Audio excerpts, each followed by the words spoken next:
Bom dia a todos. Dando início, né, a aulas de estratégia da produção. Lembrando a vocês que a gente teve na aula passada um estudo, né, sobre o sistema de produção em massa. E a gente agora, no caso, o sistema de produção em massa, né? Isso da disciplina de estratégia da produção.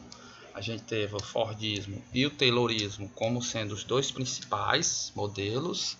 E a gente agora vai estar entrando, né, para o sistema de produção japonês, o Toyotismo, né? Também conhecido como sistema de produção flexível ou sistema japonês de produção, certo? Uma das obras, né, que eu costumo me guiar para a disciplina, né? O sistema Toyota de produção, né? O livro do Taishi Ono, né? Taishi Ono, que foi um dos engenheiros do sistema Toyota de produção. E a gente vai falar um pouco desse sistema, certo? Então, só para relembrar aqui, né? A gente lá no início isso, o cronograma, né? Dessas teorias. Lá no início de 1900, né? A gente tem, né, o movimento racional do trabalho, né? E com esse movimento aí racional do trabalho, a gente chega a uma produção em massa, né? Tudo foi padronizado. A produção fazia grandes estoques, mas não se chegou a um processo que levasse em consideração, por exemplo, né, o cliente, a demanda. E a gente não pode esquecer, né, que o sistema Toyota de produção ela veio do Japão no período pós-guerra, certo? O Japão ele perdeu a guerra para os Estados Unidos, né? A gente teve até o final da guerra, né, que foi bastante triste, né? Os Estados Unidos ele jogou duas bombas atômicas, né? Uma na cidade de Hiroshima e outra em Nagasaki, e isso fez com que o Japão perdesse a guerra, desistisse e ainda devastou o próprio Japão, né? Eles estavam, imagine aí, eles estavam com a economia abalada, né? Como um país que perde uma guerra, ele teve diversas sanções econômicas, já tinha gastado diversos recursos com a guerra. Então, assim, o Japão ele estava devastado mesmo. E os Estados Unidos tinham um modelo de produção, né? Vigente no modelo atual, só que aí na década de 70 a gente começa a ter alguns problemas relacionados com esse sistema, certo? A gente lembra, né, lá da produção em massa, que era uma produção que fazia em larga escala e não olhava para a demanda, certo? E o que mudou com a Toyota para aparecer com um sistema, com o país quebrado, no momento pós-guerra, que veio superar o modelo de produção em massa, Fordista, Taylorista, certo? Vamos falar rapidinho aqui do objetivo da Toyota. O objetivo mais importante do sistema Toyota de produção tem sido aumentar a eficiência pela eliminação consistente e completa de desperdício. Esse conceito é o igualmente importante respeito com a humanidade. Então eles focam principalmente com a eliminação do desperdício, algo que acontecia muito na produção em massa, principalmente com os estoques, certo?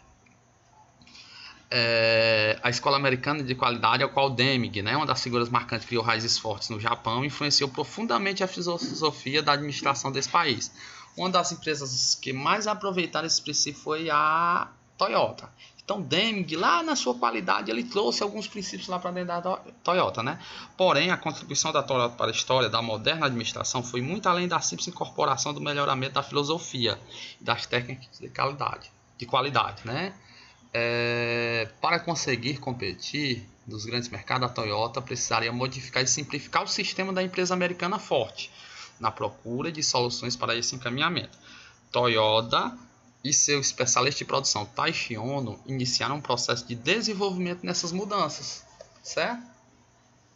Então, eles introduziram algumas técnicas onde fosse possível alterar as máquinas rapidamente, né, durante a produção, para ampliar a oferta da variedade dos produtos, pois para eles onde se encontrava a maior fonte de lucro. Obtiveram excelentes resultados com essa ideia. Passou-se a essência do modelo japonês, certo? Bem rapidinho, pronto. Vou falar sobre alguns princípios, pronto. Alguns princípios e o modelo dessa produção, certo? E eu já vou aqui ir para o segundo, que é o Just in Time, certo? Principal diferença do modelo de produção toyotista para o modelo de produção fordista. Just in Time, né? Ele quer dizer produzir no tempo certo. Então o sistema japonês de produção, o sistema Toyota de produção, ele entende que aí só vai entrar um produto dentro da produção, né, para ser produzido quando existir demanda para esse produto. Então a gente tem uma inversão da cadeia de produção. Lá no sistema fordista de produção, primeiro se fabricava e dava-se um jeito de vender. Aqui não. Aqui entende-se a demanda como é que está, quanto mais ou menos vai precisar de um determinado produto e se fabrica esse produto, certo? Ele entra na produção. Então a gente tem o just in time, certo? Seguindo isso, a gente tem, né, e esse combate que foi colocado lá na frente ao desperdício, a gente tem a automatização a um nível, certo? Que recebeu um novo nome, certo? Essa automatização virou, certo?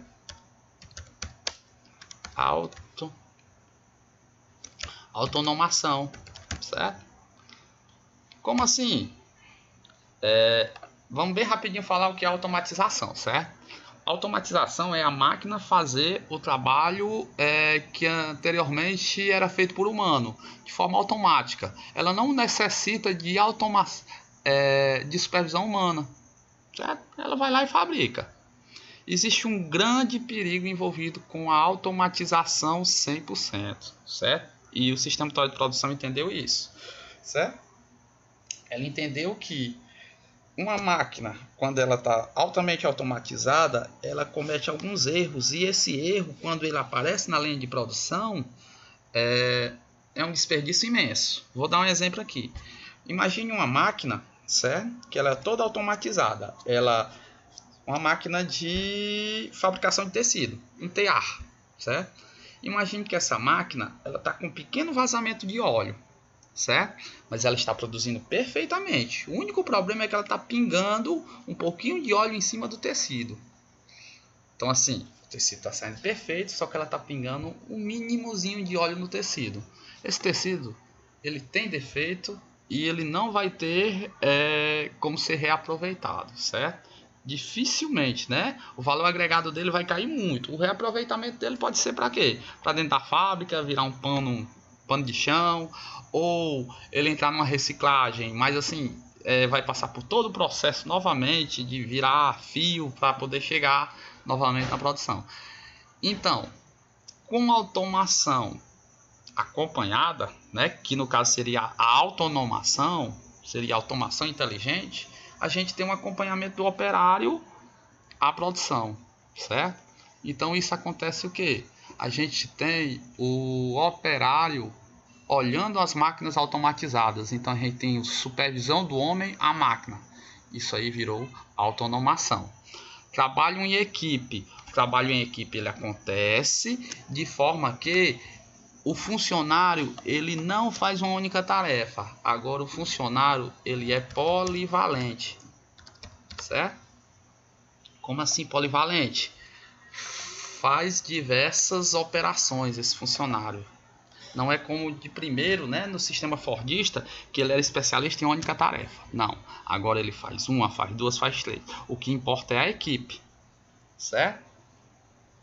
Não tem mais aquela administração por estresse, né? Como às vezes era colocado. Não, agora como tem esse trabalho em equipe, o trabalho ele é mais flexível, o estresse em si reduziu bastante, certo? Em comparação com o sistema de produção em massa. Flexibilização da mão de obra, como foi colocado. Antigamente, dentro do sistema fordista era muito comum, né? Você chegava, precisava que alguém fosse fazer uma tarefa para ajudar o grupo, mas ele dizia, não, eu só sei fazer isso, eu só devo fazer isso. né? E dentro do sistema o funcionário estava corretíssimo. Então a gestão participativa, o controle de qualidade, certo? Que foi adotado. Então cada passo ele vai prestar atenção no outro, vai tomar de conta do outro, né?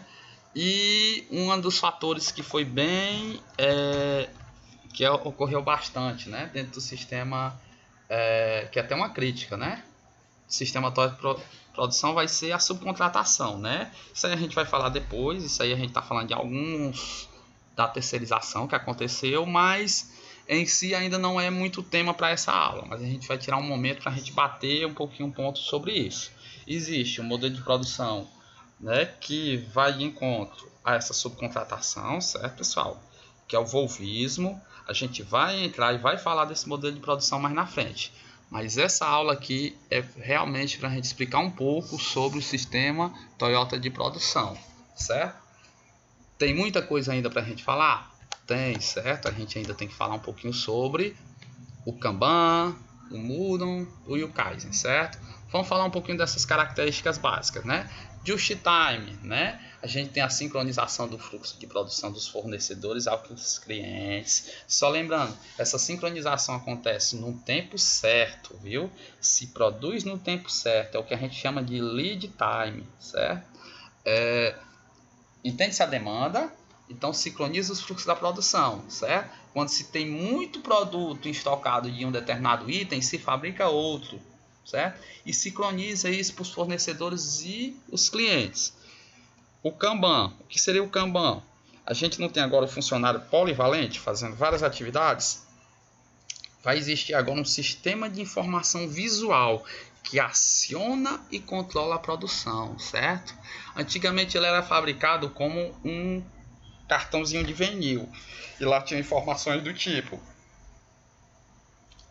o que fazer, em andamento e o que está feito, certo? Então esse cartãozinho, todos os dias o engenheiro da produção ele ia preparar para os funcionários, certo? Então os funcionários eles tinham seus kanbans a terminar, certo? Por isso que ele é polivalente, ele não faz só uma atividade, ele tem vários kanbans de várias atividades, né? O muda aí seria a busca da eliminação total de qualquer tipo de desperdício. Só lembrando que a cultura japonesa ela é baseada, né? Eles mesmos têm uma cultura de não querer errar, então eles fiscalizam eles próprios. Isso é muito importante. E o Kaizen, né? Que é a busca do melhoramento contínuo em todos os aspectos. Portanto, se refletindo na produtividade e na qualidade dos círculos de controle da qualidade, né? Isso sendo apenas um dos seus aspectos, né?